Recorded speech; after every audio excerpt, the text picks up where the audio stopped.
announcement there.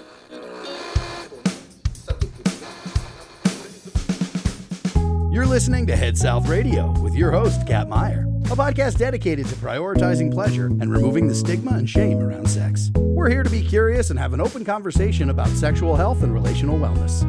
This podcast is intended for educational and entertainment purposes. The information discussed is not a substitute for professional medical advice. Hey there, I'm your host, Kat Meyer, and on this episode, I'm chatting with Caitlin V., a certified sex and relationship coach and the host of the show Good Sex, now streaming on Discovery Plus and HBO Max. With a background in sexual health research, Caitlin has coached thousands, reached millions via her YouTube channel, and even earned internet fame for her groundbreaking approach to performance anxiety. In today's episode, we discuss Caitlin's journey as a sex coach and her advice for couples dealing with performance anxiety. If you have a moment, please leave a review or a rating of our podcast. Your support and feedback helps us be discovered. You may also want to check out our website, headsouth.world, where you can find our intimacy serum and massage oils designed to reduce friction and increase pleasure. You can find our Menage a Trois trio at headsouth.world. So without further ado, I hope you enjoy this episode. Just settle into your seat. You can start to close your eyes.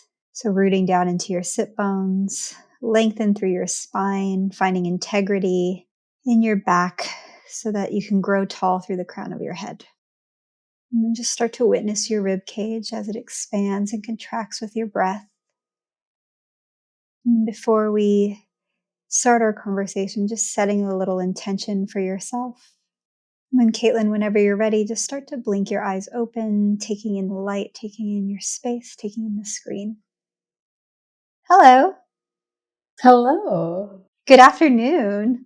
Hi. Thank you. Great to see you. Great to see you as well. I'm so excited to have you on. I usually like to start the podcast with a little icebreaker before we jump into the questions.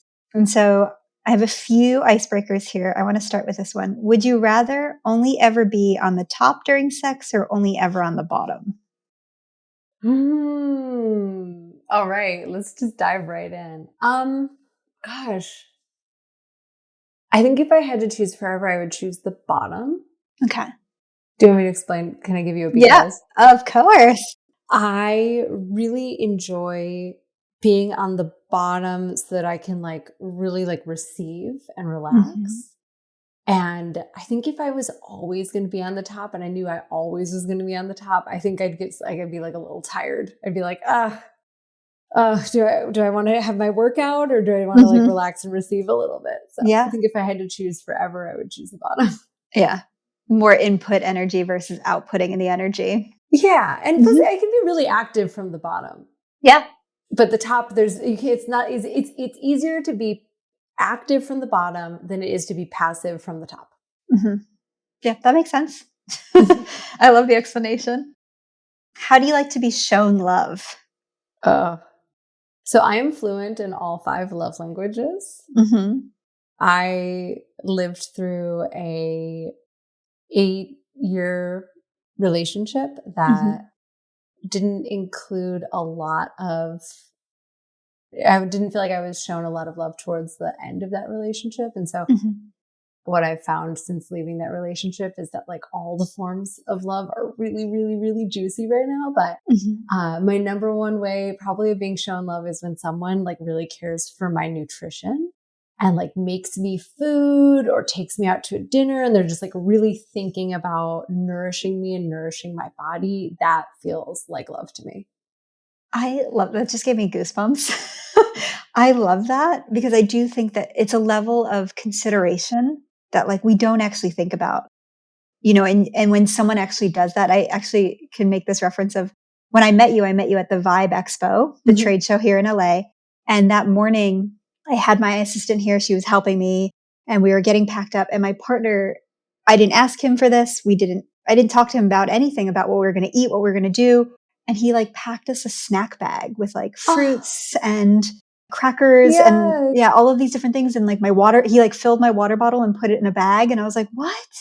Oh my God. And that set me up so well for the day, for that weekend. It was the first time I was ever doing a trade show. And so, yeah, I absolutely totally understand that. That is a very specific form of love language is like someone else's nutrition and making sure that they feel nourished and like that they have what they need to have a sustainable day and like get through their day. So I love that. Would you rather sneeze every time you orgasm or orgasm every time you sneeze? Orgasm every time I sneeze. That would give me like the best allergy season. I would be looking forward to pollen. I would be like, yes, come on. Yeah, you're like, I don't need antihistamines, so like bring it on. I would walk through the fragrance section at any department store, just like, let's go. I love that. That's so funny. If your sex life was a song, which song would you choose? I'm laughing because I'm at such a transitional moment in my sex life right now. I just ended a 3 months celibacy break. Oh, so on Friday of last week. So that's why I had the laugh, because it's an atypical moment in my sex life right now. And for that reason, I think I would need to choose a song that reflects that. You know, the song that's coming to mind, though, is a song called Sticky by, I'm going to tell you, because it's very sweet. It's like sticky, icky, round and round. It's by Raven Lenae. Sticky by Raven Lenae. It's a jam. Cool. It's a jam. I'm going to have to listen to it after we record. Yeah. And that works, actually. Sticky totally works. I like to involve food. I've got a play date on Friday that we're going to do some like fruit and honey and stuff. So nice. Yeah. Sticky works. And so what do you do and who are you? I'm a sex and relationship coach and a YouTuber. My focus over the last several years has been on men, and specifically men who are dealing with performance anxiety and men in male sexuality, and also helping women who have male partners to understand men's sexuality in a more nuanced way. A lot of the conversation around sex and making sex better and even like pelvic floor health is focused on female people and people with vulvas, right? And it's kind of like just another one of these spaces in which we make female people and women responsible for something, right? Like, whereas if we go to the other side of that equation, I hate to make this comparison, but I think it works well. It's like when we tell young women not to get raped instead of telling young men not to rape, right?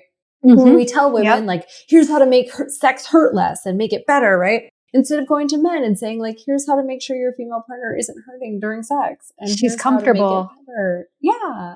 So this isn't what I thought I was going to do. I went to school for public health. I was a professional sexual health researcher. I went to Indiana University, the home of the Kinsey Institute. I went on to get my doctorate at the University of Texas. And I ended up leaving, not because I wasn't really well credentialed researcher and was very successful, but I was so miserable in the ivory tower and I just wanted to work with people. And a couple of years later, I got on YouTube and I ended up getting a show on Discovery Plus and HBO Max that's called Good Sex, where you can watch me sex coach couples. And I am really obsessed with expanding the reach of quality, pleasure-focused sexual health and wellness education to as many people as possible. Thank you for sharing that. When I met you, that was exactly how you were introduced to me. And I remember being like, whoa, you specifically work with male penis owners who are dealing with a number of things. And what I find interesting is that when I started doing this, which is about 2 years now, it's been a year since I launched the podcast. And that's what I've been finding is a lot of what's out there available. And it's very exciting. And a lot of people I interview, it's a lot about female pleasure, vulva owner pleasure. And so to hear you explain that, and I was like taken aback because I once had a conversation with someone who was like, we're all very much for that, the empowerment of women and pleasure. But there is this also a funny belief of like, well, all of sex education has always been predominantly around a cisgendered male prevention standpoint. But I was like, but everybody needs pleasure education.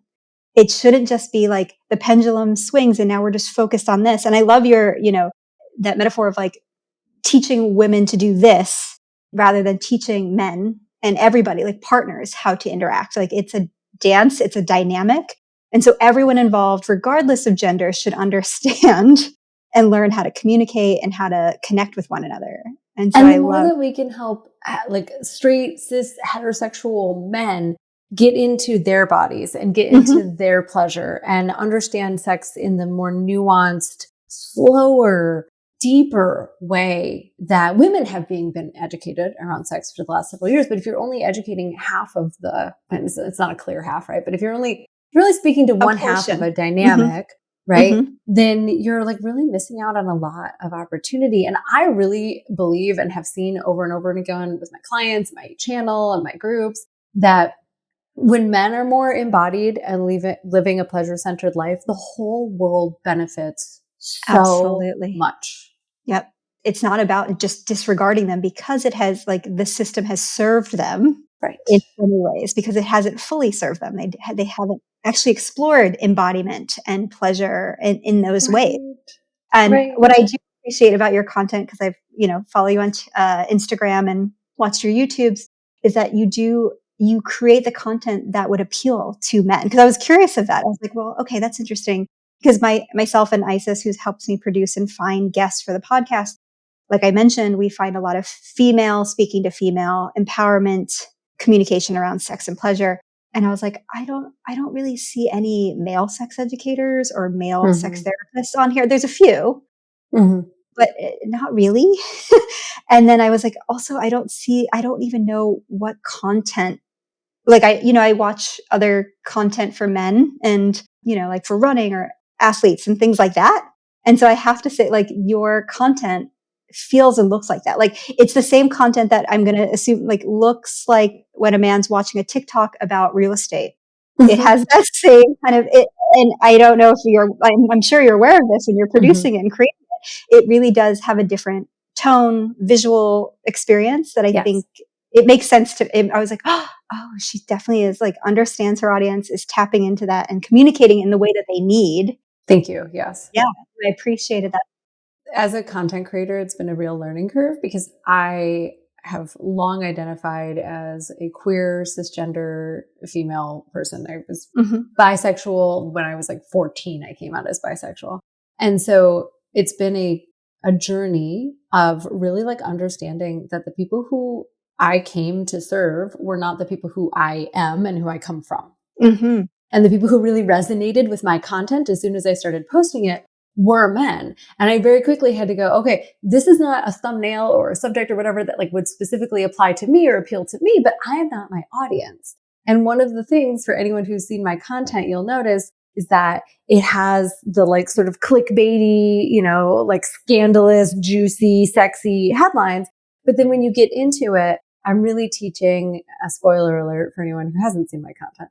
I'm really teaching about consent, about communication, about the foundations of a great sex life. So even at the top, it might be like butt licking secrets or like, why doesn't she love swallowing? Like inside, it's like consent.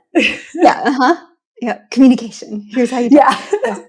No, I love, it's very concise. It's very direct. It's clear, but it definitely has the appeal for a cisgendered male, especially who's looking for this. And that's the thing is like, I was like, I just see a lot of it, female audience driven content out there in this spectrum. And it's amazing and incredible. But I was really struggling to find anyone speaking to cisgendered men until I met you. And so, yeah, it's really incredible. I think where I want to start the conversation is everyone's favorite topic, premature ejaculation. And, I read somewhere, I think it was maybe on your website, that you have a very effective method. I was curious if this is like a natural approach. What are things that people can do? And tell us more about this method. Yeah. So premature ejaculation affects up to 1 in 3 men. Not all men deal with it every single time, but almost all men have had a situation or some situations in which they ejaculated before both them and their partner was ready. And I don't like to get specifically into like it's 5 to 7 minutes or 10 to 15 minutes because you know what? Sometimes I want a quickie. Sometimes I want 2 hours. Like, is it a Saturday afternoon or a Wednesday night? Like, it's when you and your partner are ready for ejaculation. If you cannot get to that point where you both want it to happen and it happens sooner, that's a good enough qualifier for me to say that you're dealing with early or premature ejaculation. Now, the reason that I got into this space is my first YouTube video that I was ever featured in on someone else's channel was about squirting. And a bunch of men started coming to me because they were interested in squirting. Well, it turns out that a lot of them were dealing with premature ejaculation and they wanted to learn how to make their partner squirt as sort of a way of compensating for the fact that they couldn't have PIV, penis and vagina intercourse for the amount of time that they wanted. Now, I was a professional sexual health researcher, but I was working primarily on bisexual women, people like me. That's the main focus of my my research. And I was working on music festivals and sexual assault and things along those lines, but it really wasn't on male sexuality at all. So when I started having men come to me to work specifically on lasting longer in bed, I actually didn't have much formal training on that in particular. Lots of formal training on like sexual health and unintended pregnancies and STIs and all that kind of stuff. I was part of a huge research study on bacterial vaginosis. I had no grounding for premature ejaculation. But what I did at the time, which was wise in retrospect, it seemed silly then, is I didn't go directly to the research, which was out of my character because I came from the research world. But I really was looking at the men who were in front of me and was like, I want to try some things. Let me just figure this out. And again, because I was a researcher, I was using each of my clients sort of as like a study and using them as very, very, very unscientific, but using each of them sort of as like a control group to the others. So I was testing things that I just thought, let's try this. Like, let's throw the spaghetti at the wall and we'll see what sticks. I had so many men coming to me that I had a really rich opportunity to try things with all of them. And then eventually I did go back to the research and what the sort of like standard protocol for treating premature ejaculation is according to sex therapists. I'm going to be honest with you. It's crap.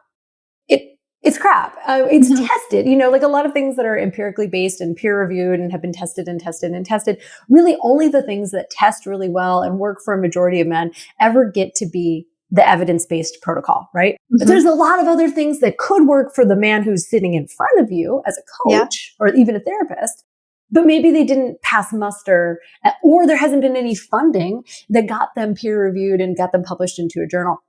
And so I finally did go and I looked at what was out there and then I came back to what I had been doing with my guys and what was working. And so I developed my method over 7 years of working just one-on-one with men that were dealing with premature ejaculation and meticulously tracking what worked for who. And so the method that I came up with, which I call my come when you want method, because again, it's not about 15 minutes. It's just about when you want. Yeah. It's your own personal timing and how you feel versus and like, okay, start the watch. This day, this session, right? Yeah. Nothing worse than hanging a clock over your bed. I have had plenty of clients do that. Well, I wanted to see how long I could get. So I put a timer right there. I'm like, that is, whatever works for you. It's not sexy to me, but I won't yuck anybody's yum. If you love a stopwatch, you love a stopwatch. Yeah. So the method is basically, it combines working on the physical body, the mental body, the emotional body, and the spiritual body, and then also on the relationship itself and the society and the culture in which you exist. So it really is a holistic methodology. And it starts with breath work. It starts with changing the way that you masturbate so that you are masturbating in such a way that is allowing your body to extend and experience pleasure for longer and longer periods of time. A lot of men grow up masturbating as fast as possible so that they don't get interrupted. They're in the bathroom. They don't want mom to come in. It's a shame-induced fever. Yeah. Yes. And a lot of men also masturbate in a way that really like disconnects them from their body. They're really looking at porn. They're really outwardly focused instead of inwardly focused. And really, in order to be a great lover, you have to have a balance of staying in your body and grounded in your body while also putting your attention out onto your partner. And for many men, and this isn't every single one of them, but a lot who are dealing with performance anxiety, they put so much attention out of themselves and onto their partner. And that's what they're doing during porn too, that when they go to actually like experience pleasure and sensation, it can be super overwhelming. And so, evolutionarily speaking, it was beneficial for men who were able to get their genetic material out of their body fast, right? Those are the guys that ended up producing offspring. And so, if you or your partner is dealing with premature ejaculation, just know that it comes from a very rich biological imperative to mate. it is, I don't use the word curable, but it can be worked on and it can be ended in about 98% of men. There is a small percentage of men for whom premature ejaculation has a biological, physiological pathway in the body and in the brain. And so my method won't work on that in particular because you need to be treating that with a doctor, with medication. But unfortunately, a lot of guys go straight to a doctor and go straight to medication, but 98% of them using bodily awareness, changing their masturbation style, using somatic practices, healing the emotional and mental woundings that they have around sex, working on communication, the dynamic in the relationship. I find that within about 6 to 8 weeks, you can make tremendous progress. And within, even in the worst cases, within about 6 months, you can gain ejaculatory control. It does not have to be a life sentence. A lot can be done. Would this methodology work with erectile dysfunction as well? Yeah, so I actually have another course, and both of these I have a digital course for. So if you're looking to be guided through my entire process, I have online content for that. So for erectile dysfunction, I always say that the erection is like a check engine light. So, when the check engine light goes off in your car, you just know that the light went off. You don't know exactly is it the transmission? Is it brakes? Is it the catalytic converter? I don't know. I just know that something is up and it's letting me know that I need to get this checked out, right? So if you are seeing the check engine light, you're not getting hard when you are waking up in the morning. Not every man every day wakes up with a morning erection, morning wood, but it's a pretty good indication of whether or not your body's able to produce an erection. If you're not getting hard when you go to masturbate, also a good indication that something needs to be checked. Now, a lot of men will realize that they do get hard when they wake up and they do get hard when they masturbate, but they don't get hard when they're with a partner. That's an indication that it's probably not something going on with your biology or your physiology, right? That's letting us know that it's probably got something more to do with the relationship, your mental and emotional body. Anytime that you're not getting an erection on a regular basis, and I want to be clear also that we have a standard for men that is very, very, very fantastical. We think that men should get hard whenever they want, right? Just like we think women should be able to get wet and orgasm whenever they want. But we don't think it's unusual if a woman can't reach orgasm every single time. We're like, oh, not a problem. Don't shame yourself. Same is true for men. Up to 1/4 of the time, 25% of the time, if you don't get an erection, it's not that there's anything necessarily wrong with you. It's just that you're a human being. You have a body. You had a stressful day. You didn't sleep that well last night. The conditions weren't perfect to get an erection. So let me bring this back to the point that I want to make, which is if you or your partner are not getting erect, some or most of the time, go to the doctor first. This is different than premature ejaculation. And that's because erections are the check engine light for the biological human body that lets us know that there could be something up with your blood pressure, with your blood sugar, with your nervous system, your cardiovascular system. Your erections are so deeply connected to all of these different systems. And so you don't want to miss the opportunity to get that blood work done, to go see, but don't go to the doctor and then get all those tests back and they say, you're physiologically well off, you're healthy, here's some Viagra, right? Because that's often what happens. If you go and you get checked out and you're in good health and all systems indicate that you should be able to get an erection, that's when, instead of hitting the pills, you come back and do this same method. We start with the physical body, start with the way that you relate to your body. For men who are dealing with erectile dysfunction or inconsistent erections, sometimes it's got a lot to do with the way that they relate to their penis. They've been relating to their penis like it's a tool. It should just work for them. It should just show up and do its job and not complain. And, we treat it like in some of the ways that we treat ourselves, like in our darkest hours.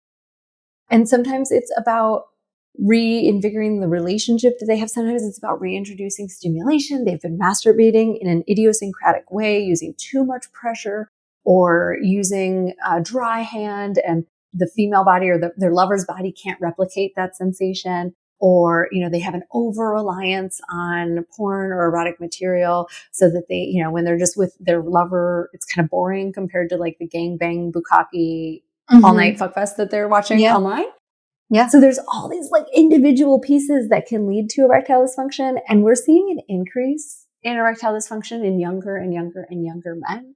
And I think a lot of that has to do, again, same causes as premature ejaculation in those instances, really can be, just a different presentation You know, some men, and then there's the third category, which is delayed ejaculation. So for some men, again, similar causes, it's going to end up being that you cannot ejaculate, or you ejaculate too soon, or you can't get hard. Just the same way that it works with female sexuality, like pain in the vulva, pain in the vagina, inability to reach orgasm consistently. They all have similar sort of precursors. And usually when we go and we treat at the root, we see results no matter what the symptoms, the downroad symptoms are. Right. Those are the symptoms showing up, but there's all of these factors that you kind of have to like dial in on and check in on. I was thinking of a friend of mine who is a naturopathic doctor who specializes in men.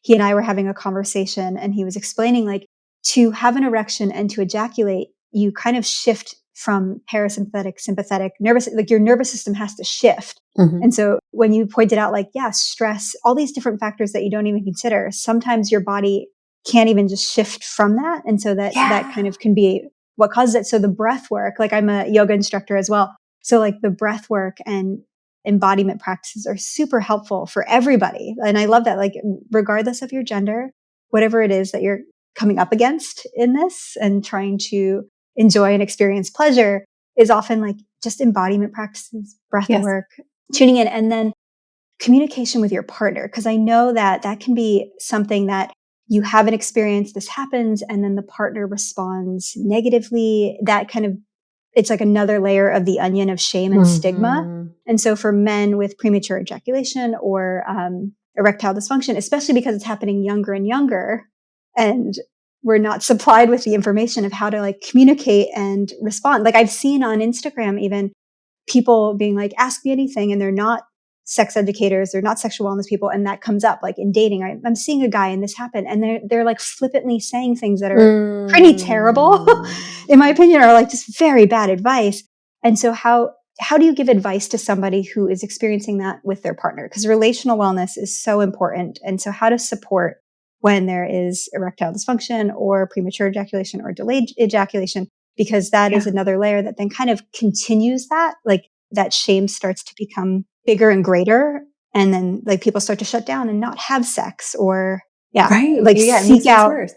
Well, it totally goes back to the conversation we started with, which is so much of sexual wellness and education and content today is aimed at women, right?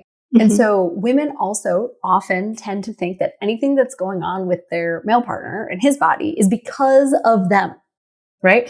And so we have and I've done this too, where like he can't get hard and you're like, well, what is it? You're not attracted to me. You know, you don't like me. You don't think I look spark good. Is gone. Right. We have a tendency to make it about us. And of course we do, because sex has been about us, right? Like naturally, like where else would we go to? Because that's how we have been educated. I think the number one most important thing, and this kind of goes back to like the golden rule, just treating others how you'd like to be treated. You know, if you weren't able to get aroused, if you weren't getting wet and relaxed enough to have sex, if you weren't able to reach orgasm or have multiple orgasms, if you were feeling a decrease in your libido or your desire for sex, like how would you want for your partner to respond in those situations? And you can offer him that same grace and that same compassion and that same understanding. And I think that there's a balance between, we often in heterosexual dynamics, women take on the responsibility of the male partner's wellness and well-being. I mean, how many times have you seen, like, you know, certainly in my parents' generation, our parents' generation, it was like mom was getting dad to go to the doctor, right? Dad doesn't want to go to the doctor himself, but like mom will enforce it, right? So like we don't want to be responsible, but we do want to hold our partners accountable, which is to say, like a lot of men, we could circle back all the way to my content and why it is the way that it is. A percentage of men don't think that they need any help with sex. Again, because it's a women's issue, right? And they're like, I'm doing fine. It's working for me. She's not saying anything. She's not voicing any concerns. It must be good enough. Or the thought of tackling it or opening up Pandora's box and finding out that I'm not doing good enough and I'm not performing would be catastrophic to my ego and to my self-identity. So there's this line to walk between bringing it up and being forthright and being in communication without blaming, without taking on too much responsibility for it, but taking on responsibility. Like, you know, there's these horrifying statistics. 1 in 4 women experiences pain with sex on a regular basis. that is outrageous. I mean, if 1 in 4 women was throwing up every time she ate a meal, we'd be like, this is an epidemic, right? Yep. Like this isn't work. But sex and digestion are not two very different systems, right? Like both of them co-evolved. We've been doing them since we were reptiles. Like if 1 out of 4 times that you went to sleep, you couldn't sleep at all, we would consider that an issue. So if you're having sex and it's painful 1 in 4 times or 1 in 4 women, like this is something that I want to ask you to find the power within yourself to address and to look at. We need a system and we need to educate both men and women on ways that they can have conversations around this subject. Such that they can own their part of it, right? Like, babe, sex has been hurting me and I haven't said anything about it. It's not about blame or shame or fault. It's like, I've been putting up with painful sex and I'm going to stop doing that. And let's work together. Or like, babe, you've been ejaculating really early and then sex is over before I'm ready for it to be over. And so I've been, as soon as you leave the room, I've been pulling out my vibrator and making myself orgasm without you being present. These are really common situations that women just endure, right? Yep. And so owning that half and being like, I haven't said what I needed to say. It's not your fault. I'm not blaming you. It's not my fault. I'm not blaming me. This is just a situation that I want to work on. And there are tons now of quality resources. And you can say, hey, it would mean so much to me if you just even Caitlin V's YouTube channel, like go watch my 400 free videos. Can you do a little bit of research? Can you start working on this on your own? I'll start working on my end of this and then we'll meet back together and see what we can create and how much better. And the cool thing about sex, I think about it in terms of food a lot. Yeah, me too. It's a really great metaphor. It's such a great metaphor. Yeah. And there's like no real height to how good food can be, right? Because like even if you like perfect your recipe, you can still like always add another recipe and work on that and work on that. Like the best chefs I know are always trying new things. They're never like, I'm a great chef and so I'm just done. I'll keep making my branzino for the rest of my life. I'm good. This is it. There's always like a little bit more tweaking that can be done and a new tool that can be brought in or a new style or a new way of being educated or a new way of using a different ingredient. And sex is very much the same. There's no upper limit. There's no glass ceiling. There's no bottom of the well. It can keep getting better.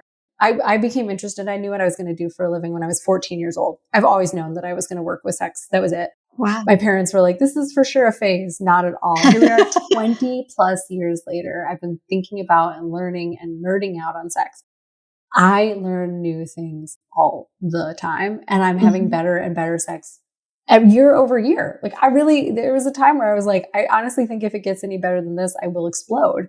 And it turns out that you can explode and come back together and it can keep getting better. It gets better. Yeah. Yeah. I love that. Let's take a quick break. Back in 2012, I made the bold decision to ditch traditional shampoo, and I've never looked back. How did I do it, you ask? With Hair Story New Wash. This product is not just a shampoo or conditioner, it's a unique all-in-one solution that gently cleanses your hair while maintaining its natural balance. No more harsh chemicals stripping away your hair's vitality. Hair Story New Wash uses a carefully crafted blend of essential oils, aloe vera, and fatty acids that cleanse and nourish your hair without any of the harmful stuff you find in traditional products. Here's a little secret. I used to work at Hair Story from 2013 to 2017, and even after that, I couldn't find anything that compares. This is a product I truly believe in, and that's why I'm excited to share it with you today. As a listener of our podcast, by using the link we provided in the episode notes, you'll get an exclusive 15% off your first purchase of Hair Story New Wash. Say goodbye to the shampoo bottle clutter and hello to healthier, more vibrant hair with Hair Story New Wash. Click the link, enjoy the discount, and give your hair the love it deserves. Now back to our episode.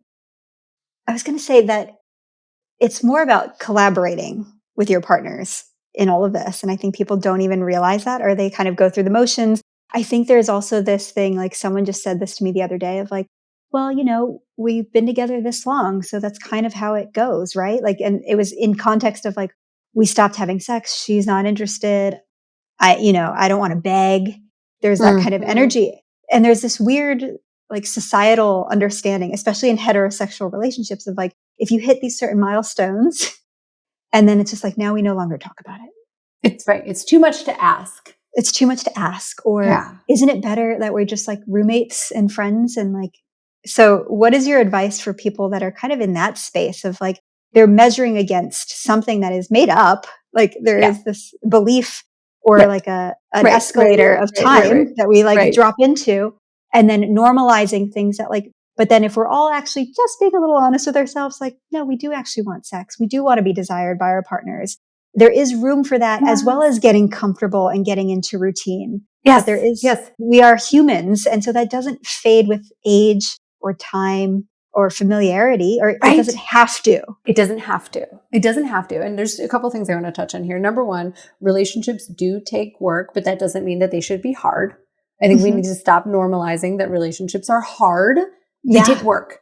It doesn't have to be difficult. And if your relationship is like 60% hard work, 40% good time, or like 80% hard work, 20% fun, like maybe it's time to consider concluding that relationship, because it doesn't have to be hard. Now, it also doesn't have to be boring. It doesn't have to be unspicy. It doesn't have to be sexually dull or dead. A couple things that I think we could talk about inside of that conversation. Number one is the sex that you have with yourself. A lot of us put our sexual pleasure and arousal and desire onto our partner. And if they're not doing it, especially if you're in a monogamous heterosexual relationship, they're not turning you on and they're not giving you the sex you want, it means that sex for you is dead, over, unavailable. Have sex with yourself.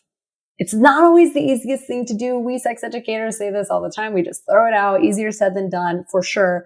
But like, turn yourself on, even in small ways, even if that doesn't mean like masturbating, just like wearing clothes that make you feel sexually alive, eating food that makes you feel, getting into pleasure on a regular basis, taking walks, smelling flowers, those things that make you feel erotically alive. Number one. There's so much to say on this subject. One of the common places that people will point when we talk about reinvigorating a sexual dynamic in a long-term relationship is the conversation about polarity. I don't know if you've seen a lot of this in your work. I recently went to a polarity workshop from one of the kind of like godfathers, I would say, or one of the lineages of polarity, masculine, feminine polarity. And it was crap. It was complete and utter crap. I left the workshop after the first day. I was just so like ick, because this conversation around polarity is so heavily steeped in the patriarchy, and women are like this and men are like this. And it's just such nonsense. And I feel like we just deserve so much better. So I would like to direct people to the work of London Angel Winters and Justin Patrick Pierce. They are a couple who has taken the conversation around polarity and shifted the narrative and the language to get it out of this like hegemonic patriarchal model. And so instead of masculine and feminine, they use the term alpha and omega. One's not better than the other. They're just different. And I'm going to, just give a really brief rundown of some of the most important pieces of their work. They point to that there's 3 relationship dynamics that we can be in any 2-body practice, friends too, like work, colleague, even, you and your child. You can be in the alpha role, pointed, directed, focused, leader, or you can be in the omega role, soft, open, receiving, following. And you can both be in alpha. So you can be an alpha. And this is like when we're working together, right? Like when we're on stage together, when we're presenting, when we're trying to get something done, when we're negotiating, like we both need to be alpha, but we might be fighting because we're both trying to lead, right? We can also be both an omega. We can both be chill and so relaxed and just open and following. And like, what is it that you want to do? I don't know. What do you want to do, right? You want to watch a movie? You want to get some dinner? Like chilling on the couch, just soft and mushy. And in both of those instances, they work really well because there's resonance. So there's resonance between alpha and omega. And then there's polarity between alpha and omega. And so in order to switch back into having a little, like a spark, a little magnetic attraction, a gap to close, as Esther Perel would call it, because there's familiarity in relationships that become familial. And so unless there's something up that needs to be looked at, you're not attracted to your family members, right? So you breed too much familiarity by being in the same polarity, or too much conflict by being in the alpha polarity. So somebody's got to switch. And it is not about the man being an alpha or the woman being an omega. Actually, the best case scenario, we can play both roles, because if we get trapped oscillating in feeling that we need to be one or the other, and like, look at me, I'm a boss ass bitch. Like, I run a company, I'm a CEO, I'm a president, I am a coach, I have a TV show, I have a channel. Like, when I come home from work, I am an alpha. I don't know how much I'm allowed to cuss on your podcast. You can cuss as much as you want. I come back, I'm in alpha fucking mode. Like, I'm running shit, right? And if my partner has the narrative that he's not allowed to be an omega or in his feminine, if we were to use that language, then he's going to meet me in alpha and try to out alpha me. And I've got all this momentum coming from my life. Like, there's not going to be a lot of sexual attraction there. There's just going to be conflict, right? Yeah. Whereas if he can meet me from his omega and be like, wow, you're such a badass. Like, God, you're so hot when you're in charge. And then make the switch and then invite me to fall back into my softness, there's a better chance for us to meet that way. And then this is the last point I want to make. And this is specifically at my North Americans, folks living in the United States in particular. We have such a fucked relationship with sex and intimacy. And for us, it tends to go from like 0 to 100, right? If he touches my back, if I start to give him a massage, if we have a naked cuddle, that is going to lead to penetration. There is nothing in the middle of like beginning of intimacy all the way through my body's being penetrated. And this is a cultural thing. It's not something that any one of us came to on our own. It is because of the way that we keep sex and intimacy sort of hidden. By comparison, a friend of mine just came back from 2 weeks in Brazil. And he was like, there's just this ongoing level of sexual tension and eroticism, and everybody's making out as carnival. Everybody's making out, and like sex is kind of like always present. And therefore people aren't really on the hunt for it because it's not hidden.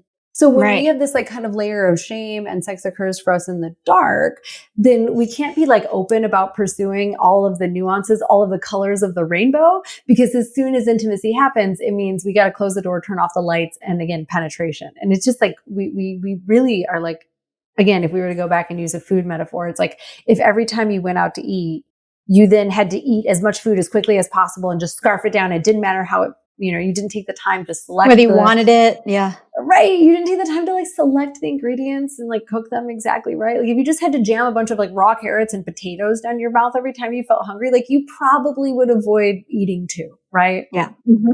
And so like, let's have a conversation around all of the various forms of intimacy. And if we take penetration off of the table, or if we take, kind of our go-to, whatever that is, way of having intimacy and sex off the table, what could we find if we were to paint with all of the other colors? Like maybe we would bathe each other, scrub each other down in the shower. We would massage each other. We would feed each other berries.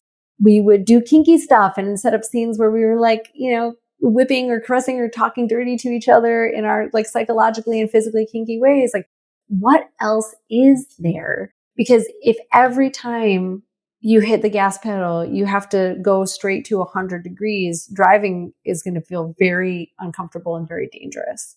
But if you can find 25 miles an hour and 30 miles an hour and 70 miles an hour, you can have a really fantastic experience and get where you want to go without putting anybody in danger of getting hurt or having a uncomfortable experience.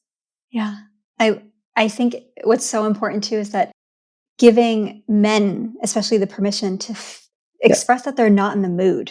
Yes. Like that is a very real thing. It's like, and the idea of like expressing like, I just want to cuddle. I just want to touch you. I just want to play with your hair on the couch while we watch Curb Your Enthusiasm. Like whatever it is, being able to express your wants and desires and it not having to lead to like, well, now we need to do this, but also understanding like your partner might be in that mode, might be turned on, might be wanting that, and like communicating and being okay with telling them like, I'm not there, but like, where can we meet each other? Where can we find a place where we both feel good?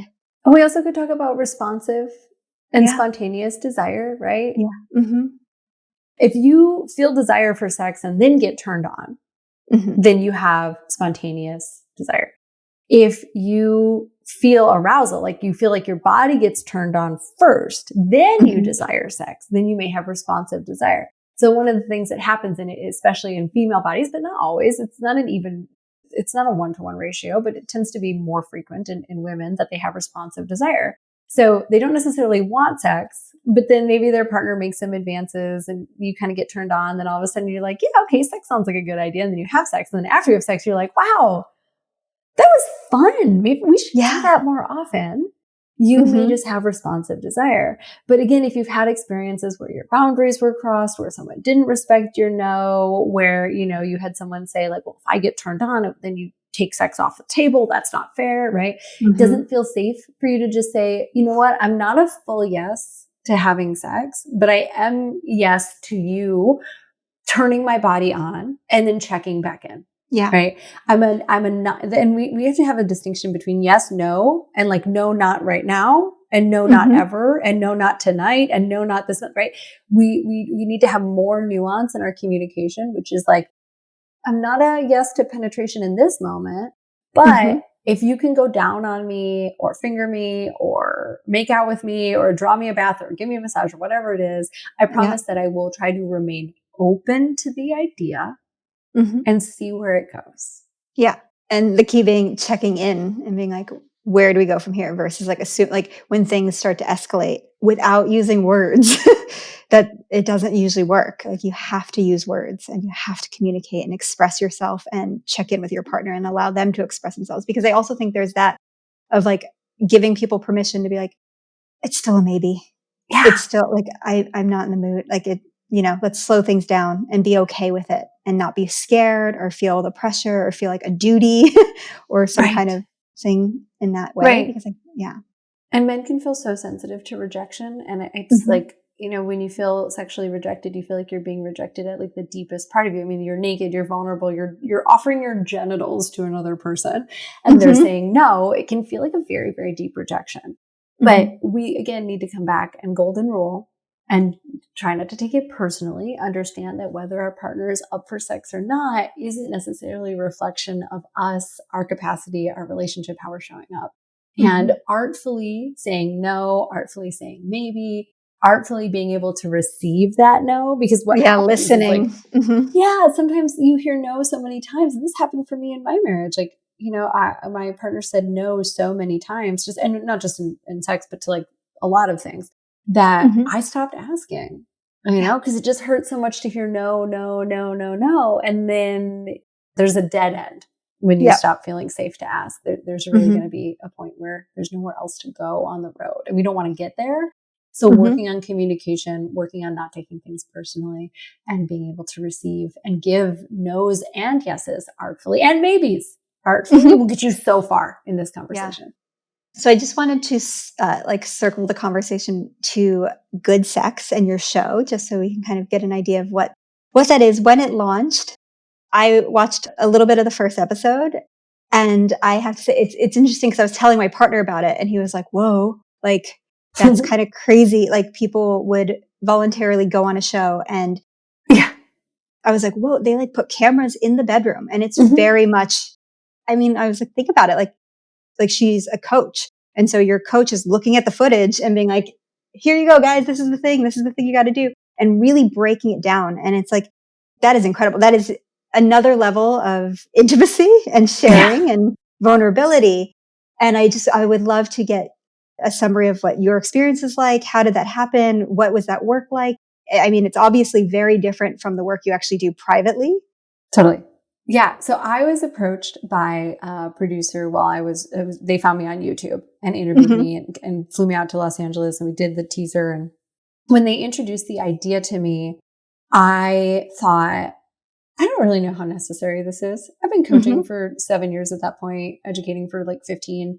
And I had never seen video footage of any of my clients having sex. And I was a pretty effective coach. But I was open to it, and obviously huge honor to be chosen for the show. And I moved to LA and just had a confidence that it was going to be made. Day one, episode 1, and you see the show actually was filmed in a linear chronological order. So what you see is literally like, for the most part, happened. How it rolls out. Yeah, how it actually was filmed. So the first episode with Ben and Annie on the couch in my office, that was really the first episode that we filmed and the first footage that I got to see of them in their bedroom. And oh my gosh, have I ever been more wrong in my life? I was like, this is amazing. Because as a coach, and one of the things that I did as a researcher, we were trying to pinpoint the moment of transmission of STI. And so my boss at the time at Indiana University built a incredible data collection tool. And, you know, on one axis, we had like the partners and the toys, and the other axis, like the actions. And oh my God, trying to ask people to describe a sexual scenario, even with just two people, but you add any more and it's like off the charts. Like, what happened? Okay, we were making out, and then what? And then I think I went down on him, and then this and that, and then we pulled the toy out. Like, sex necessarily, really great sex kind of gets you out of your mind. So going back and trying to recount an encounter days or even weeks or months later is so impossible. But when you get it on video, and by the way, if we're in coaching, there's a great couple in there, Thomas and Erica.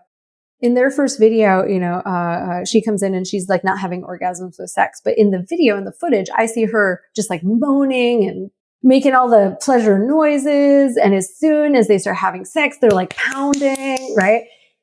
In my office, without that video, how would he have ever, or she would have ever been able to describe their sex that they were having? Like, would he have ever said, well, as soon as I penetrate, I just start pounding and going to town? Like, would that have even occurred for him to say?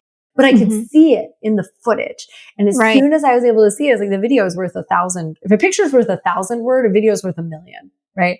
So as soon as I saw it on the video, I was able to give really specific, really tailored advice to address these things that I don't think we would have been able to address in just 12 or 15 sessions like I would have done with a normal client.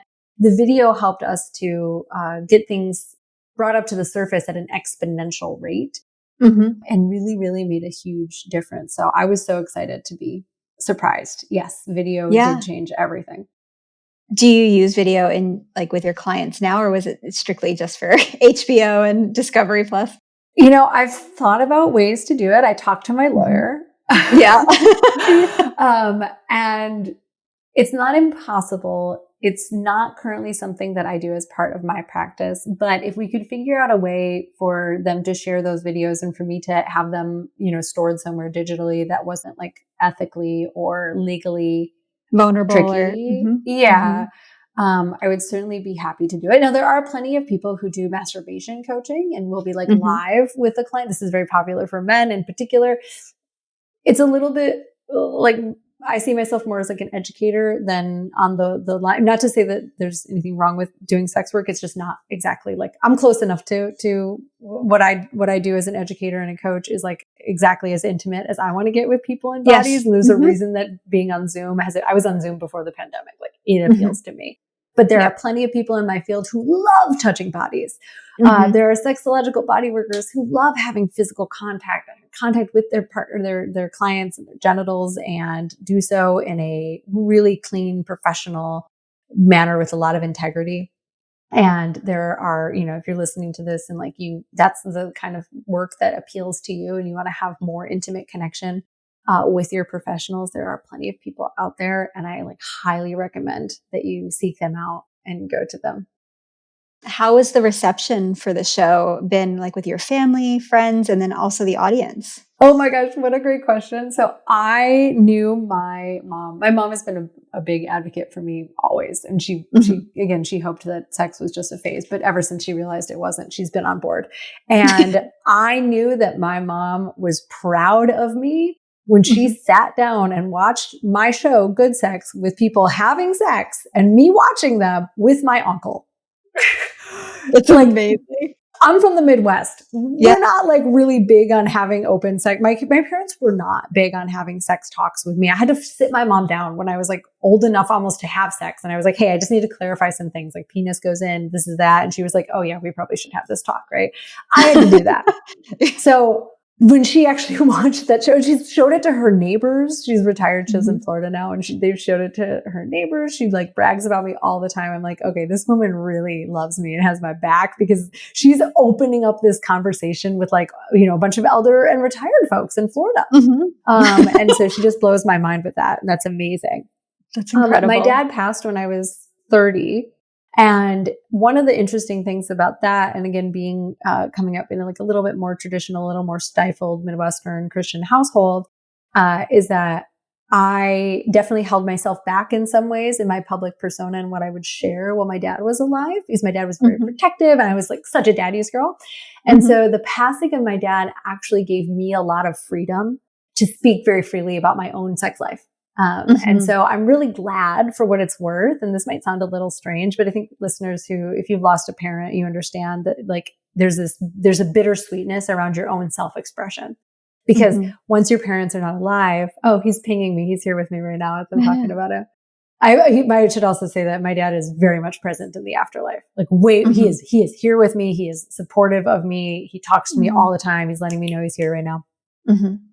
There is a opportunity when you no longer have that tether and someone watching you and protecting you, and you get to like speak a little more freely. It's scary. It's vulnerable. But it opened a lot of doors for me to have my dad liberating. pass. Yeah, very liberating. And again, he's here. I feel like I talk to my dad now more in the afterlife than I did when he was alive. He wasn't up for a long phone call. He didn't pick up but like now I can just go to my altar. Presence. Yeah. Yeah. And I'm like, hey dad, can you support me on this one? And like, he's right there. Oh, that's amazing. The reception, other than that, so my show came out at an interesting time. It was in the middle of a merger between when Warner Brothers and Discovery merged. And so it kind of got like spat out at the end of the merger. And so the promotion that came out around it wasn't as, strong as I wanted to make it. So now it's been out for about a year, and I plan on making a little more YouTube content about it and sort of like reintroducing it now that like the dust has settled. Yeah. Because it's on streaming. You can watch it anytime. Like there's no perfect time to watch it. Right now is the time to watch it. And if you have HBO Max or Discovery Plus, you can access it and watch it. And the reception though has been really, really positive. And I get messages from people all over the United States, especially from places that don't have great sex ed. Like I think I get more messages from like Missouri and Nebraska and Iowa than anywhere else. People who are messaging me and saying, this is amazing. Thank you so much for this. It opened up all kinds of conversations I didn't even know I needed to have. And we watched it with our spouse, and we watched it with my partner. I watched it with like a friend of mine, and we're having conversations that we wouldn't have had otherwise. And that's my dream. That's why I did it to begin with.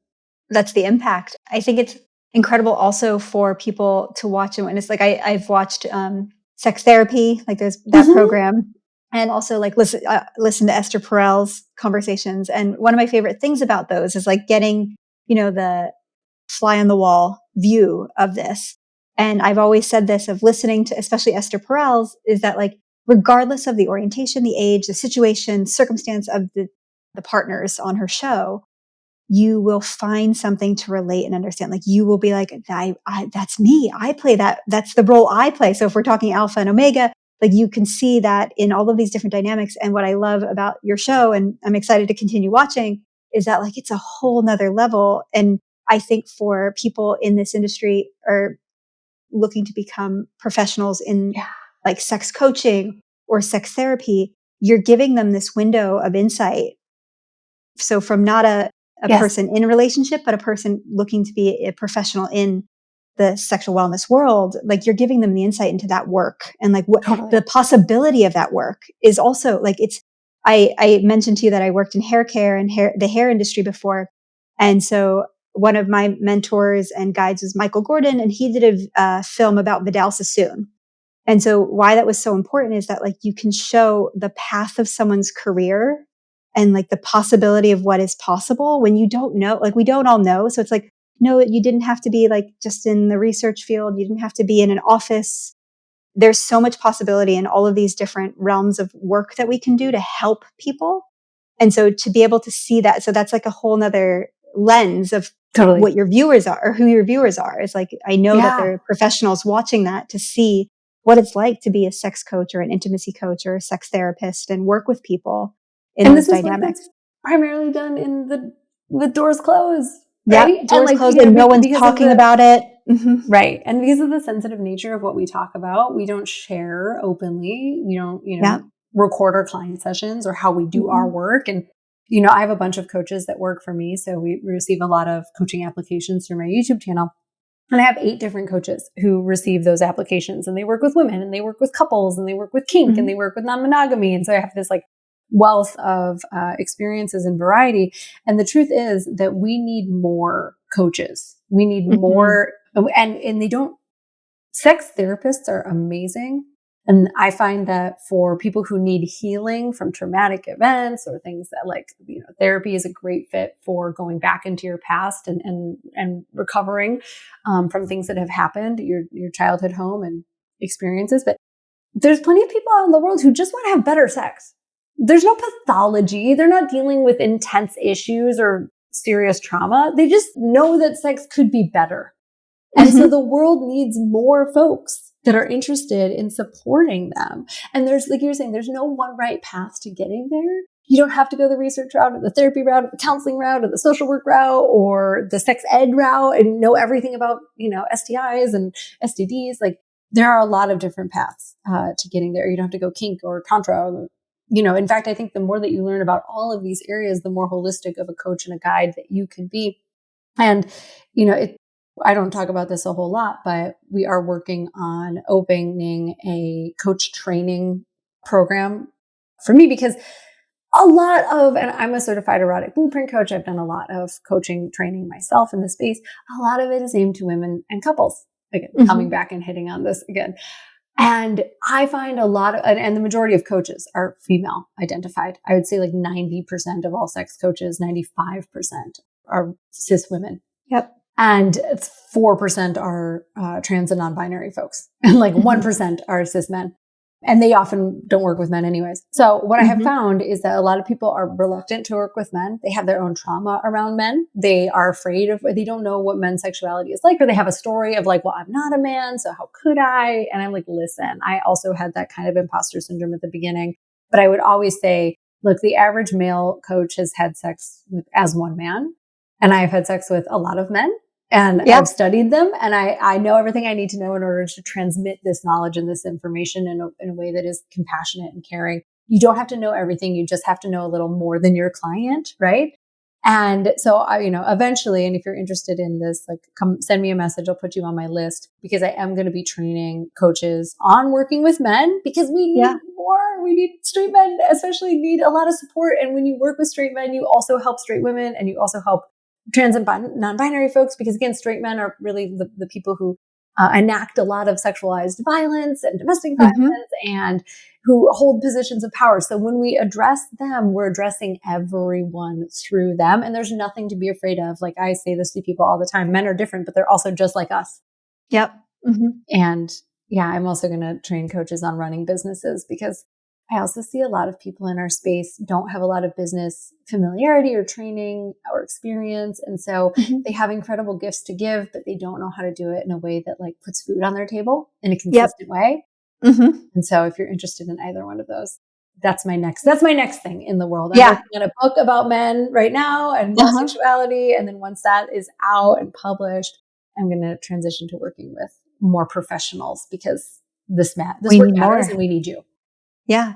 I love that. You just answered my usual wrap up question is is there anything that people need to know? What's coming next? What's happening? How do people find you? So we will have your information in the show notes because we do get a lot of professionals listening to the podcast and tuning in. So I think that information is so important, and knowing that those resources are there and that you're going to be having courses and training programs, because myself included, I'm trying to find coaching programs that I want to participate in. And so I think it's incredible. So we'll definitely have those in the show notes. We'll promote that as well.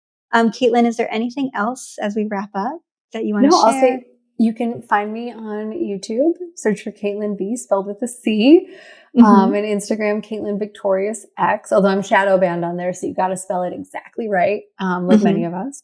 Yep. And then I have a website with programs and a blog, lots of free resources. I believe that great sex shouldn't cost you an arm and a leg. We do have paid things as well. And they're the highest quality that I could possibly make them. And they all come with 90-day money back guarantees. So even if you just want to try it and you really you don't have to tell me why you needed to return it. You just get a return and a refund. So please check them out. I'm on a mission to make sure as many people get access to quality information as possible. And like I said, we offer coaching too, and not just with me, but with a team of people who have expertise in all kinds of different subjects. So please come and check all of that out if it's interesting to you. And thank you, Kat, so much for having me on. It's such a pleasure to connect with you.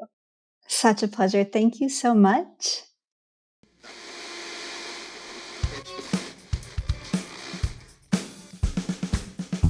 Special thanks to all of our guests. Head South is hosted by Kat Meyer, produced by Isis Barlow, edited by Megan Hook, with music by Lily Rezi Rothman, graphics by Ella Chodos Irvine, cover art by Gina Ship Casey, and intro by Murph Meyer.